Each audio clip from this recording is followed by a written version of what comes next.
Māsiņas, es šonakt redzēju skaistu sapni.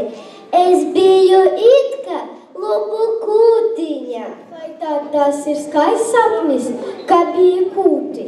Skaistāk jau būtu bijis, ka tu būtu kāda slavena ķēniņa pīlī un redzētu zeltumu un greznumu. Bet tur es redzēju ļoti skaistu, mīļu mazu bērniņu, guļot uz salmiem lopu silīte. Esi gan tu šonakt jocīgi sapņojusi, vēl nekad nav dzirdēts un redzēts, ka kāds mazs bērniņš gulētu kūtī lopu sīlē. Vai bērni mani un tētis arī bija klāt? Jā, māmiņa mani mīļi aicināja nākt pie viņiem klāt, bet es negāju. Kāpēc? Es gan būtu gājusi un apmīlusi mazu bērniņu. Es redzēju spožu debesu gaismu, kas apņēma bērniņu un viņa māti, un tāpēc bija savādas bailes un bijība. Meitenes, vai jūs zināt, kāds brīnums šonakt noticis? Kas tāds? Mūsu pilsētā, Betlemē, piedzima pasaules pestītājs. Kas tev to teica? Vai tā ir patiesība? Mans vectēvs kopā ar citiem ganiem naktī sargā āvis, un viņam parādījās eņģeļi, kuri stāstīja šo prieka ziņu un aicināja iet apskatīt jaunpiedzimušo bērnu. Vai viņa arī aizgāja un redzēja bērniņu? Jā, viņa atrada visu tieši tā, kā eņģelis bija teicis. Autiņos ietītu jaunpiedzimušo bērniņu ieliktu silti. Bet visa Betleme zina šīs nakts brīnišķīgo notikumu.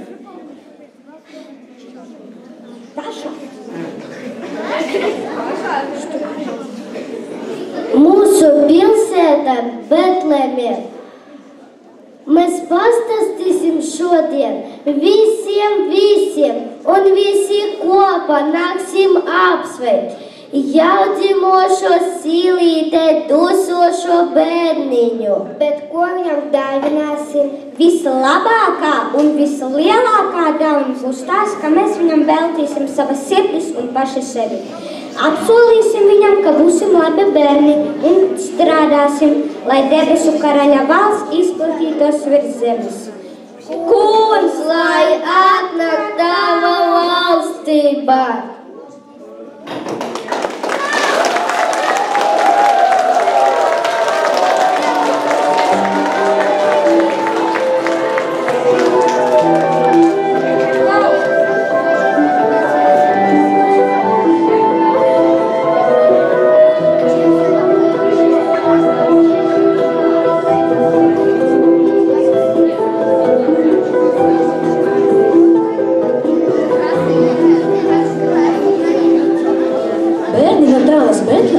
Dāvināja jaunpiedzimušam bērnam Jēzum savas sirdis, lai viņš tās padara šķīstas un svētas.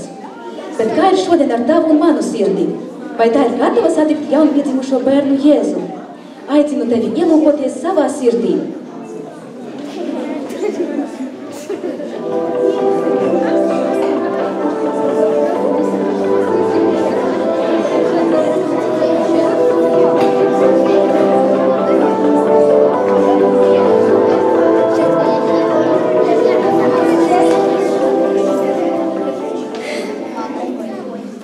Manā viesnīcā, laipni lūdzu, mana sirds viesnīcā.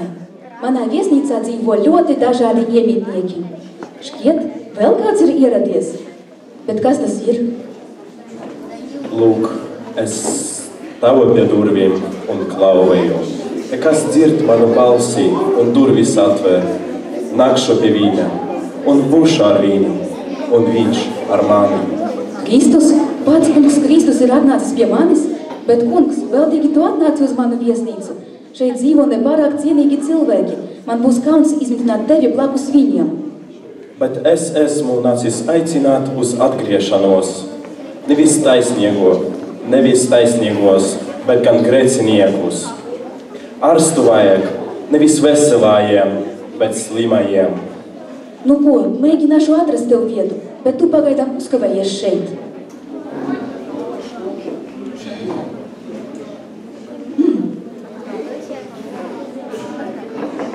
Uztraukuma kundze, atvainojiet, ka traucēju. Kas tur ir? Tā esmu es, viesnīcas saimniece, atļaujiet jūs patraucēt. Vai ar jums ir vēl kāds? Nē, neuztraucieties. Mirklīti, tūlīt atveršu. Mūsu grūtajos un nemierīgajos laikos vairs nejūties tik droši. Bet atvainojiet, agrāk uz šīm durvīm bija tikai viena atslēga. Vai jūs domājat, ka es varētu mierīgi dzīvot aiz šādām durvīm?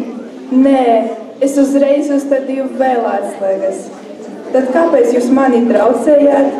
Redziet, man ir kāds ciemiņš, kuru vajag kaut kur izmitināt. Varbūt tas būtu iespējams jūsu istabā. Ko? Manā istabā? Par to nevar būt nerunas. Vai man būtu jādzīvo kopā ar svešinieku? Nē, nekad. Lūdzu, uzklausiet. Es par viņu pilnībā galvoju. Pret viņu nav nekādu aizdomu. Viņš jūs nekaitēs, ticiet man. Bet es viņu nepazīstu. Vai viņam ir dokumenti? Vai es varēšu vēlāk sazināties ar policiju, ja kāda no manām lietām pazudīs? Lūdzu, uzklausiet mani. Viņš jums nedarīs pāri. Es viņam uzticos. Bet es nevienam neuzticos. Nē, es nelaidīšu viņu savā istabā. Lūdzu, izlīdziet man. Bet kurš man izlīdzēs? Es jau nedēļu lūdzu jūs uzlikt restes maniem loģiem. Un kur tās ir? Jūs dzīvojat 5. stāvā. Kāpēc jums ir vajadzīgas restes? Redziet, mana dzīve jau tā ir nemierīga. Es nekad naktis neguļu labi. Es dzirdu visu, bet jūs vēl ar šo apmeklētāju? Nē, atvainojiet. Bet uztraukuma kundze. Un netraucējiet mani vairs. Nav jēgas ar viņu runāt. Viņa baidās no visa, nevienam neuzticas. Labāk es aiziešu pie bēdu kundzes. Varbūt viņa atdos savu istabu. Atkal raud. Laikam esmu nelaikā. Bet vispār viņa vienmēr raud. Kad vēlreiz pie viņas vēršos?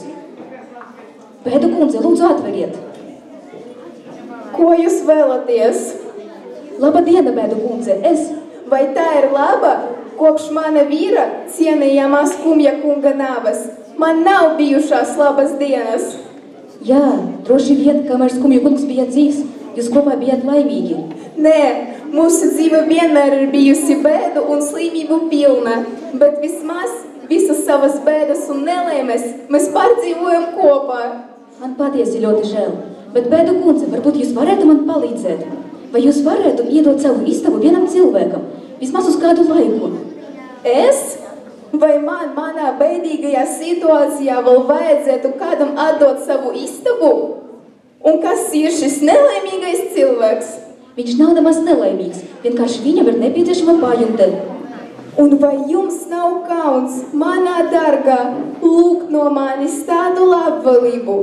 Es, sieviete, kas ir cietusi tik daudz bēdu, es nenovilku savas sēru drānas, manas acis nežus no asarām. Man, ka nevienam citam ir atņemts viss, prieks, mīlestība, līdzjūtība, viss. Un jūs vēl vēlaties atņemt man pēdējo jumtu virs galvas. Man, nabaga atreitnei. Es nevēlos jums to atņemt. Es tikai vēlējos piedāvāt. Varbūt viņš jums varētu palīdzēt. Es zinu, ka viņš spēj darīt brīnumus. Man vairs neviens nevarēs palīdzēt. Ak, bēda man. Jā, man laikam nevajadzēja viņu traucēt. Viņai dzīvē tāpat neklāja saldi. Labāk es aiziešu pie Naida kundzes. Viņa tāpat bieži nav mājās. Viņa vienmēr ir ceļā.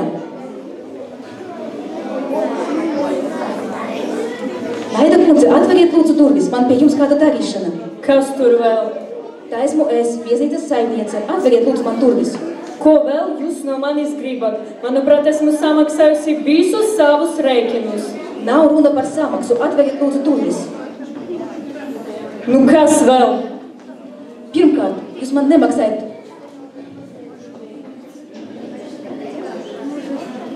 Redziet, man ir kāds apmeklētājs. Viņam ir nepieciešama istaba. Kā būtu, ja viņš kādu laiku padzīvotu pie jums? Jūs taču tik un tā dosieties prom uz nedēļu. Tā nav jūsu darīšana. Pazudiet! Bet lūdzu, viņam ir nepieciešams kaut kur pārnakšņot. Esiet tik laipna. Ko? Būt laipnai? Pret kuru vēl man vajadzētu būt laipnai? Tas ir kāds cilvēks, viņš nav parasts cilvēks. Man ir vienalga, kas tas par cilvēku. Pasakiet viņam, ka es nevēlos viņu redzēt, lai tikai pamēģina pietuvoties manam durvīm. Bet jūs nevarat tā izturēties pret nabaga ceļinieku. Kāpēc ne? Es varu darīt visu, ko vēlos. Kuru man vajadzētu žēlot? Bet vai kādam kādreiz ir bijis mani žēl? Es neatceros ne savu tēvu, ne savu māti, atceros tikai augstus dubļus uz ielas. Un tāpēc tagad es sadaru ar to pašu citiem. Un tagad es aizveru durvis. Pagaidiet, lūdzu. Ejiet ārā no manas istabas. Cik viņa ir ļauna, cik viņi visi ir pretīgi. Neviens negrib atdot savu istabu. Viņi pat nevar sarūmēties. Viņi ir pavisam aizmirsuši, kurš šeit ir saimnieks. Tūlīt iešu un kādu izdzīšu. Atveriet, lai tikai pamēģina mani neklausīt. Atveriet. Pat netaisos. Atveriet, es jums pavēlu. Nu ko? Tu vēl gribi? Kāpēc tu? Es ar jums sarunājos uz jūs. Nu labi, ko jūs vēl gribat? Pirmkārt, jūs man nemaksājat jau 2. nedēļu. Otrkārt, es jūs izlieku no šī numura. Savāciet savas mantas. Pat nedomāšu. Es jums pavēlu, savāciet savas mantas. Bet es netaisos jūs klausīt. Ak tā? Jums nav tiesību, šī ir mana viesnīca. Atbrīvot šo istabu. Ja jūs domājat, ka es jūs paklausīšu, jūs dziļi maldaties. Nu, ko jūs mani izdarīsiet? Zvanīsiet policijai? Kāpēc jums būtu vajadzīgas visas šīs nepatikšanas? Vai pielietosiet spēku? Nesanāks. Tā kā tā, klausieties, ejiet labāk gulēt. Kāda nekaunība, viņa mani nepaklausīja. Mani, viesnīcas īpašnieci. Bet ko lai es daru? Zvanīt policijai? Nē, tas būs tikai nepatikšanas. Bet es taču neatradu vietu Kristum. Ko lai es daru? Viņu dzīve kļūst par manu dzīvi, daļu no manis. Kā es esmu no viņam nogrūsi? Priekš kā man tas ir vajadzīgs? Priekš kā man vajadzīgas skumjas, rūpes, naids? Bet ko es teikšu Jēzum? Nāciet pie manis visiem, kas strādājāt un ciešat grūtībās, un es jūs atspirdzināšu. Jēzu, es neatradu tev vietu savā viesnīcā. Taču man ir vēl viena istaba. Tā ir mana istaba. Es to atdodu tev, lūdzu tevi, dzīvo tajā. Kopš esmu atvērusi durvis Jēzu, viss ir mainījies. Un bijušie iemītnieki manā sirds viesnīcā vairs nedzīvo. Kristus ir mainījis visu.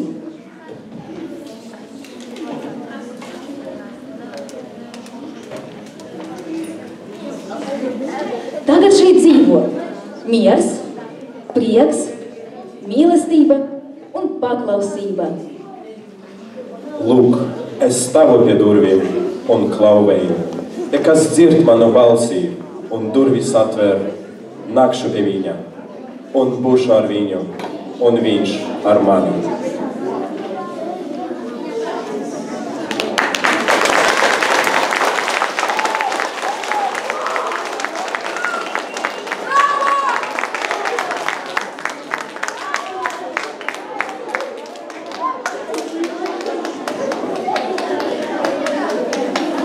Par to, kā ir jāsagatavojas Kristus dzimšanas svētkiem, mums pastāstīs mūsu ciemiņš, Daugavpils Jēzus sirds draudzes prāvests Tevs Andris.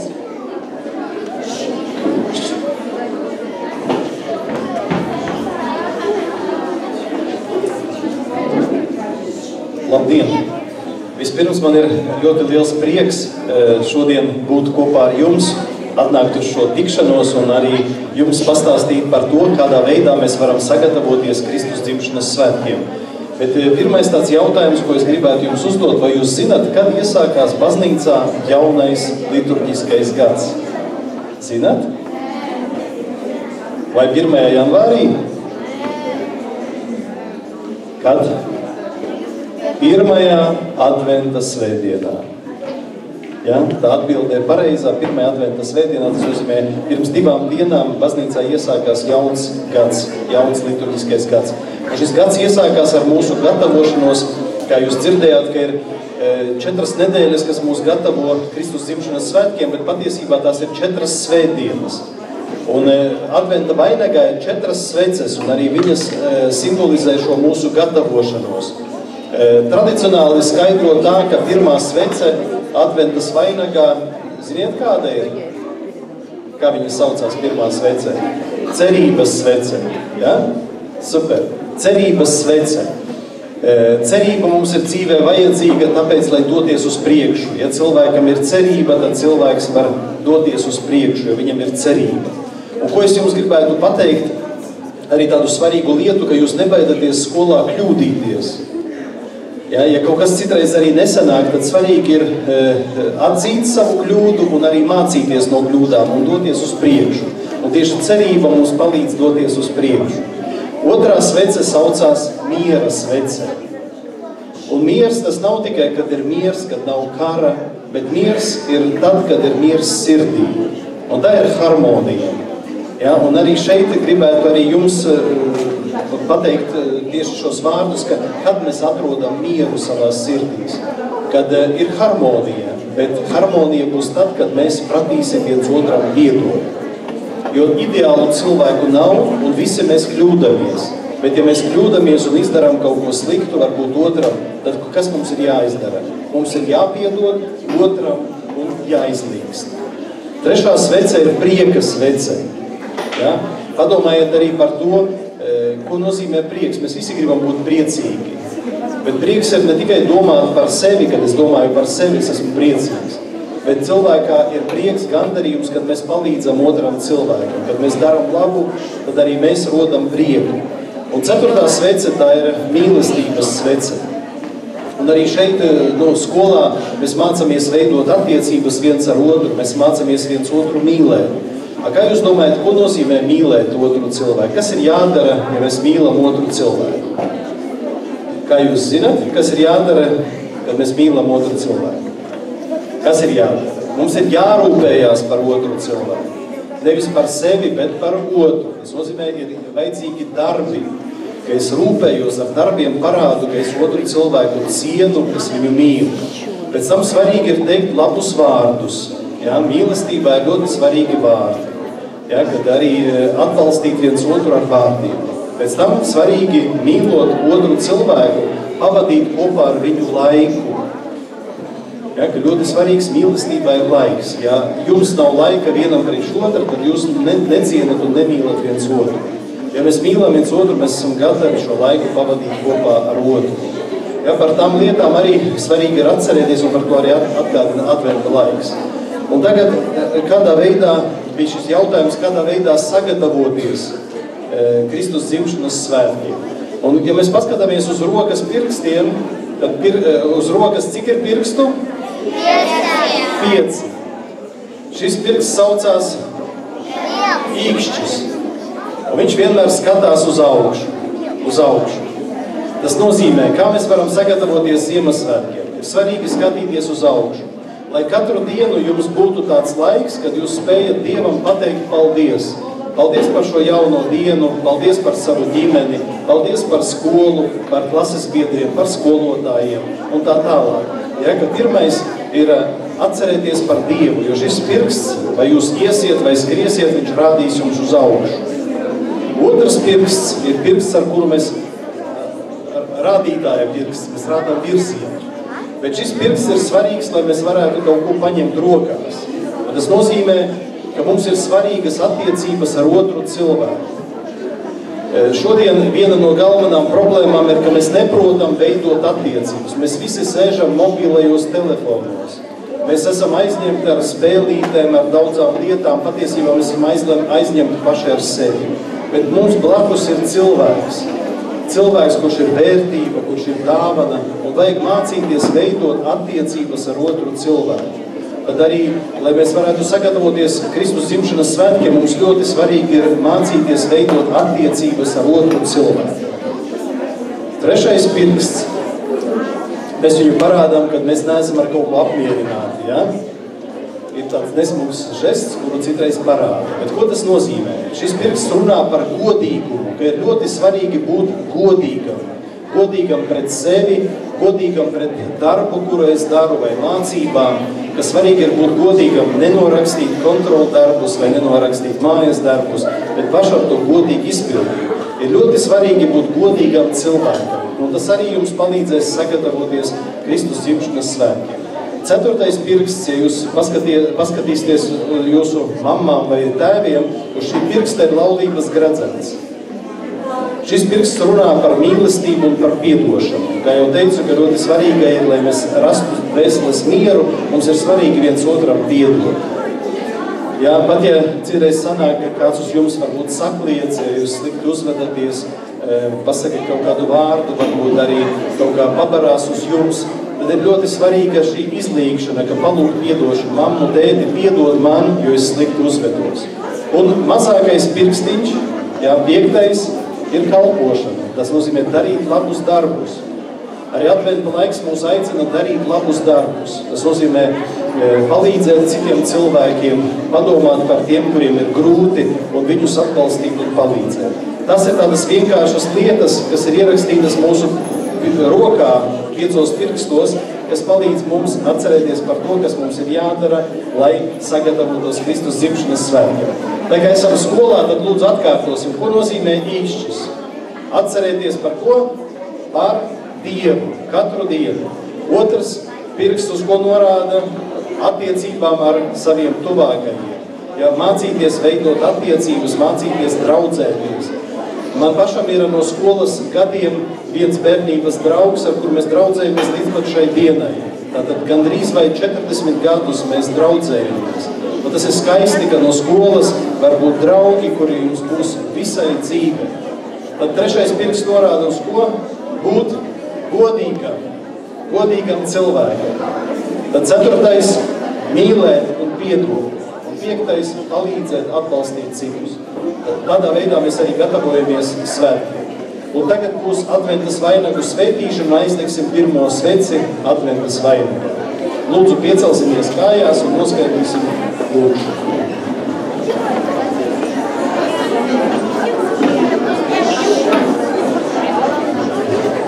Jā, tagad lūdzu klusumiņu, ja? Mirklīti, tas būs pavisam īsi. Lūksim tagad Dievu, lai viņš svētī šos adventa vainagus un arī šīs sveces. Lūksimies. Esi slavēts, Kungs, mūsu Dievs mūžības karali. Tu ļauj mums šogad atkal no jauna piedzīvot prieku, gaidot tava dēla atnākšanu. Svētī šos vainagus un sveces. Un stiprini mūsos pestīšanas cerību, lai šie vainagi atgādina mums, ka tu esi mūžīgs un mājo neaizsniedzamajā gaismā. Dari, lai mēs Kristus gaismas apgaismoti paliekam lūkšanā un izejam viņam pretī ar ticības un mīlestības gaismu, kas dzīvo un valdi mūžu mūžos. Āmen. Un tagad ar svētīto ūdeni pasvētīšu vainagus.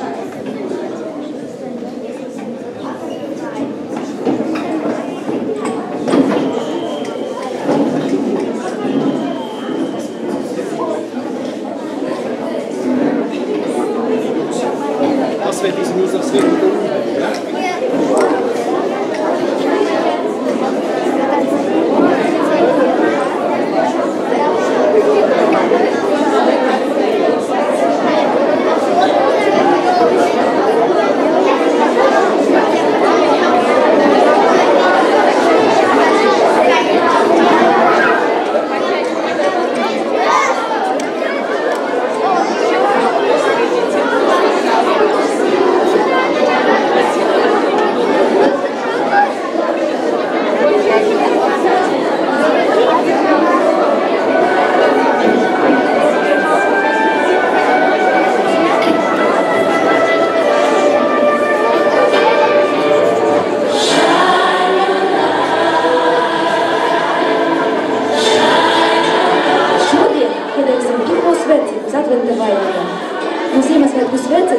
Varam mācīties kādu retu, bet ļoti svarīgu īpašību. Neradīt nekādu troksni, tajā pat laikā sevi visu atdot citiem. Aicinām priesteri Andri, direktoras vietnieci Zigrīdu Patvilovu, iededzināt pirmo sveci uz adventa vainagu.